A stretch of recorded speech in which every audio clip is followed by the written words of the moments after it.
Uttar Pradesh assembly ఉప ఎన్నికల్లో అధికార పార్టీ బీజేపీ ఆధిక్యంలో ఉంది. మొత్తం 9 అసెంబ్లీ స్థానాలకు బైపోల్ నిర్వహించారు. ఇందులో 6 చోట్ల బీజేపీ, 2 స్థానాల్లో ఎస్పీ, ఒక చోట ఆర్ఎల్డీ ముందంజలో ఉన్నాయి. అటు ఉత్తరాఖండ్లోని కేదార్నాథ్లో బీజేపీ అభ్యర్థి నాట్యాల్ లీడింగ్లో ఉన్నారు. సో మొత్తంగా 46 స్థానాలకు ఓవరాల్గా ఇండియాలో బైపోల్ జరుగుతుంది. అసెంబ్లీ స్థానాలకు 2 ఎంపీ స్థానాలకు ఉప ఎన్నిక జరుగుతున్నటువంటి పరిస్థితి. ప్రస్తుతం కొన్ని అసెంబ్లీ స్థానాలు యూపీలో అలాగే ఉత్తరాఖండ్లో ఉన్నటువంటి పరిస్థితిని మనం చూస్తున్నాం. ఇక వయనాడ్లో కాంగ్రెస్ అగ్రనేత ప్రియాంక గాంధీ ఫలితాల్లో దూసుకుపోతున్నారు. వయనాడ్లో రాహుల్ గాంధీ రాజీనామా చేసినటువంటి వయనాడ్లో ప్రియాంక గాంధీ, ఆయన సోదరి ప్రియాంక గాంధీ పోటీ చేస్తున్నటువంటి పరిస్థితి. మెజారిటీ 1,00,000 దాటింది. ప్రస్తుతం 1,57,472 ఓట్ల ఆధిక్యంలో ఉన్నారు ప్రియాంక. గతంలో 3 లక్షల పైచిలకు మెజారిటీతో రాహుల్ గాంధీ గెలిచారు. పోయిన ఎన్నికల్లో ఆయన రాజీనామా చేశారు. ఆయన కంటే కూడా మెజారిటీ ఎక్కువ సాధిస్తారు ప్రియాంక గాంధీ అంటూ కాంగ్రెస్ నేతలు చెప్పినటువంటి పరిస్థితుల్లో ఆ దిశగా ఆవిడ అడుగులు పడుతూ ఉన్నాయి. మరి ఆ మెజారిటీని దాటుతారా? ఆవిడ గెలుపు లాంఛనంగా ముందే తెలిసినటువంటి పరిస్థితి. అక్కడ గెలిచి తీరుతారనే విషయం తెలిసింది. అలాగే ఉదయం నుంచి కూడా ట్రెండ్ అదే విధంగా కనపడుతూ ఉంది. స్టార్ట్ అవ్వడమే ఆవిడ 20,000 ఆధిక్యంలో స్టార్ట్ అయినటువంటి పరిస్థితి. సో దాదాపు ఇప్పుడు 1,00,000 దాటిపోయి ఆవిడ ముందంజలో వెళ్ళిపోతున్నటువంటి పరిస్థితిలో బీజేపీ తరఫున బరిలో దిగిన నవ్య హరిదాస్, అక్కడ స్థానిక కౌన్సిలర్ ఆవిడ నవ్య హరిదాస్ 3వ స్థానంలో ఉన్నారు ఆధిక్యంలో. సిపిఐ అభ్యర్థి సత్యన్ మోకేరి 2వ స్థానంలో కొనసాగుతున్నారు. కేరళలో కమ్యూనిస్టు పార్టీలకు కాంగ్రెస్ పార్టీకి ఉన్నటువంటి పట్టు అందరికీ తెలిసినటువంటి విషయం. అక్కడ వాటి కంచుకోటగా చెప్పుకోవచ్చు.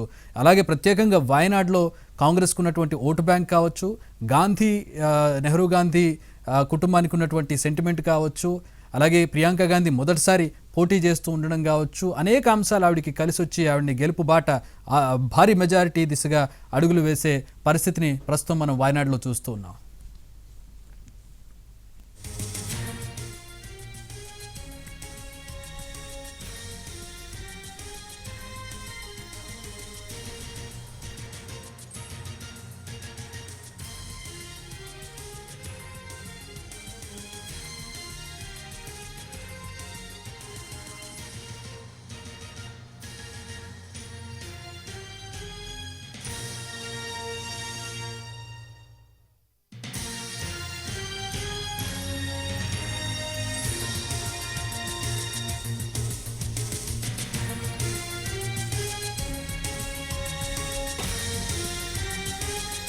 రైట్, వయనాడ్లో కాంగ్రెస్ పార్టీకి అడ్డాగా ఉన్న నియోజకవర్గం ఇది. కేరళ మొత్తంలో కూడా పార్టీ కష్టకాలంలో ఉన్న సమయంలో రాహుల్ పోటీ చేసి ఈ నియోజకవర్గంలో గెలిచారు. ఆయన 2 సార్లు ఈ నియోజకవర్గం గెలిపించింది. 2 సార్లు కూడా ఆయన భారీ మెజారిటీతో గెలిచినటువంటి పరిస్థితి. సో ప్రస్తుతం మనం చూసినట్లయితే వయనాడ్లో ఆయన సోదరుడి ప్రియాంక గాంధీ పోటీ చేస్తూ ఉన్నారు. మొదటిసారి ఆవిడ పార్లమెంట్కి పోటీ చేస్తూ ఉన్నటువంటి పరిస్థితి. ఈ నేపథ్యంలో ఆవిడ భారీ మెజారిటీ దిశగా అడుగులు వేస్తున్నారు. సో ప్రస్తుతం 1,67,000 ఓట్ల భారీ మెజారిటీలో ఆధిక్యంలో ఉన్నారు ఆవిడ. రాహుల్ గాంధీ 3,60,000 పైచిలకు ఓట్లతో ఆయన భారీ మెజారిటీతో ఆయన మొన్న జరిగినటువంటి ఎలక్షన్స్లో గెలిచారు. ఆయన రాజీనామా చేశారు.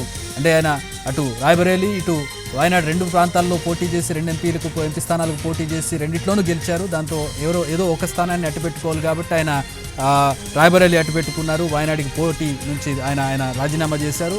కానీ ఆయన రాజీనామా చేస్తూ మా కుటుంబం నుంచే ఇక్కడ మళ్ళీ పోటీ చేస్తాం, నన్ను గెలిపించినట్టే మా సోదరుని కూడా గెలిపించండి, అదే సెంటిమెంటు ఆవిడకు కూడా కంటిన్యూ చేయండి అంటూ ఆయన అక్కడ రిక్వెస్ట్ చేయడం జరిగింది. అదే సందర్భంలో ప్రియాంక గాంధీ పోటీ చేస్తూ ఉన్నారు. అక్కడ ప్రస్తుతం పోటీ చేసి గెలిచే దిశగా అడుగులు పడుతున్నాయి. గెలుపు సాధారణమైనటువంటి గెలుపు కూడా కాదు, చాలా భారీ మెజారిటీతో ఆవిడ గెలుపు దిశగా అడుగులు వేస్తున్నారు. అక్కడ ఉండేటువంటి ముస్లిం ఓటు బ్యాంక్ కావచ్చు వయనాడ్లో, అక్కడ ఉండేటటువంటి కాంగ్రెస్ పార్టీకి ఉన్న క్యాడర్ కావచ్చు. కేరళలో బేసిక్గా కమ్యూనిస్ట్ పార్టీ, అటు కాంగ్రెస్ పార్టీకి నువ్వా నేనన్నట్టుగా ఉంటుంది. కాంగ్రెస్ పార్టీ వయనాడుకి ఒక ప్రత్యేక స్థానం ఉన్నటువంటి పరిస్థితి. 2 సార్లు కాంగ్రెస్ నుంచి ఎంపీగా రాహుల్ గాంధీ అక్కడ గెలిచారు. ఇప్పుడు 3వసారి అక్కడ పోటీ చేస్తూ ఉన్నారు. రాహుల్ గాంధీ కుటుంబానికి చెందినటువంటి, నెహ్రూ గాంధీ కుటుంబానికి చెందినటువంటి ప్రియాంక గాంధీ. అది పార్లమెంట్కి ఆవిడ మొదటిసారి పోటీ చేస్తున్నటువంటి పరిస్థితి. ఒక డెబ్యూటెంట్గా అక్కడ ఆవిడ పోటీ చేస్తున్న సందర్భంలో ఒక భారీ మెజారిటీని వయనాడు ప్రజలు నెహ్రూ గాంధీ కుటుంబానికి కట్టబెడుతున్నారు అని చెప్పుకోవచ్చు.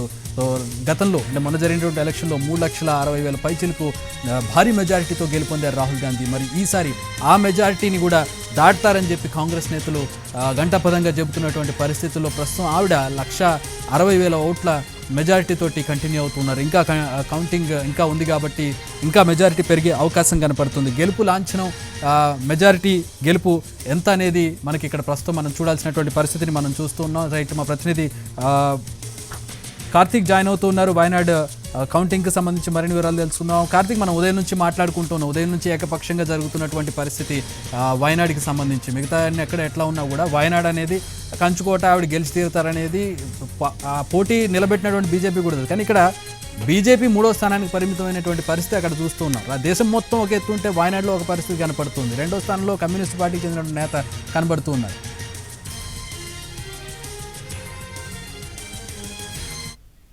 ఖచ్చితంగా అంటే మీరు చెప్పినట్టుగానే పరిస్థితి అక్కడ ఉందని చెప్పాలి. మొదటి నుంచి కూడా తొలి రౌండ్ నుంచి కూడా మొత్తం కూడా ఏకపక్షంగానే రౌండ్లు అన్నింటిలో కూడా కొనసాగుతుంది. ఇంకా చెప్పాలంటే పైపెచ్చు మెజారిటీ అనేది కూడా ప్రతి రౌండ్ కు కూడా అంతకంతకు పెరుగుతూనే ఉంది. ప్రస్తుతం 1,67,000కు పైగా కూడా మెజారిటీలో ప్రియాంక గాంధీ ముందంజలో ఉన్నారని చెప్పాలి. అయితే మనం అనుకున్న విధంగా అయితే ఏదైతే గతంలో 2024లో కొన్ని నెలల క్రితం జరిగినటువంటి ఎంపీ ఎలక్షన్స్ లో రాహుల్ గాంధీకి దాదాపు 3,60,000 ఓట్లకు పైగా కూడా మెజారిటీ సాధించారు. అయితే ఆ మెజారిటీ వచ్చేటువంటి పరిస్థితులు అయితే కనబడట్లేదని చెప్పాలి. ఎందుకంటే పోలింగ్ శాతం అనేది తగ్గినటువంటి నేపథ్యంలో ఆ దిశగా కూడా రాకపోవచ్చు అనేటువంటి పరిస్థితి అయితే ప్రస్తుతం ఉన్నటువంటి ట్రెండ్ బట్టి చూస్తే అర్థమవుతుంది. కేవలం ఇంకా మిగిలింది 6-7 రౌండ్లు మాత్రమే ఉన్నాయని చెప్పుకోవాలి. ఈ 6-7 రౌండ్లో ఏ స్థాయిలో ఓట్లు సాధించగలుగుతారనేది దాని మీద మెజారిటీ అనేది అయితే ఆధారపడిందని చెప్పాలి. అయితే ఖచ్చితంగా 2 లక్షల మార్క్ అయితే చాలా సునాయాసంగానే నెక్స్ట్ 2-3 రౌండ్లోనే దాటేటువంటి పరిస్థితి అయితే కనబడుతూ ఉంది. అయితే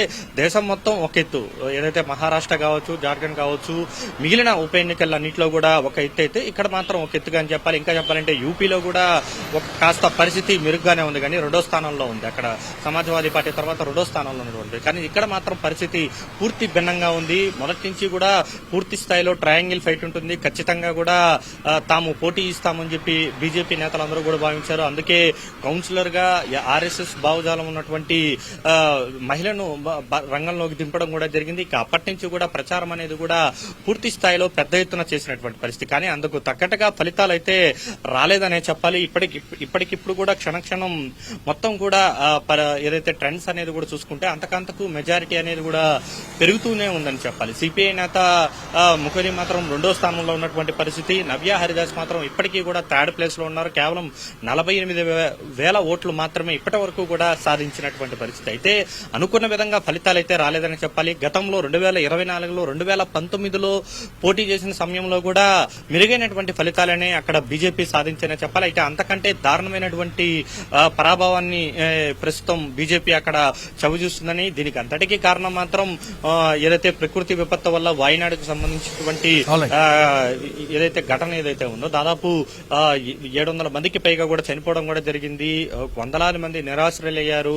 మొత్తం గ్రామాలకు గ్రామాలు, చురల్మల కావచ్చు, ముండక్కాయ గ్రామం కావచ్చు, మరొక 2 గ్రామాలు కావచ్చు, మొత్తం 4 గ్రామాలు నామరూపాలు లేకుండా తుడుచుకోపోయినప్పటికీ కూడా ఆర్థిక సహాయం ఆశించినంత స్థాయిలో అక్కడ ఉన్నటువంటి ప్రాంతానికి అందలేదు, ఆ ప్రజలకు అందలేదు అనేటువంటి ఆ ఆవేదనను మాత్రం మొత్తం పార్లమెంట్ వ్యాప్తంగా కూడా ఏదైతే కాంగ్రెస్ పార్టీ నేతలు తీసుకువెళ్లడం కూడా జరిగింది. అందుకే ఈ ఫలితాలు వచ్చినట్టుగా కూడా తెలుస్తుంది. ముస్లిం ఓటర్లతో పాటు ఇతర అన్ని ఓటర్లు అందరూ కూడా ఏకపక్షంగా ఏదైతే ప్రియాంక గాంధీ వైపే మొగ్గు చూపారు. అందుకే దాదాపు 2 లక్షల చేరువలో కూడా మెజారిటీకి చేరువలో ప్రస్తుతం ఉన్నారు. ఇంకా మిగిలిన 6-7 రౌండ్లు చూస్తే గానీ మెజారిటీ ఏ స్థాయిలో వస్తుంది, ఏదైతే సోదరుడు మెజారిటీ 3,60,000 ఓట్లను దాటగలుగుతారా లేదా అనేది మాత్రం మరికొన్ని గంటల్లోనే తెలిసిపోయేటువంటి అవకాశం.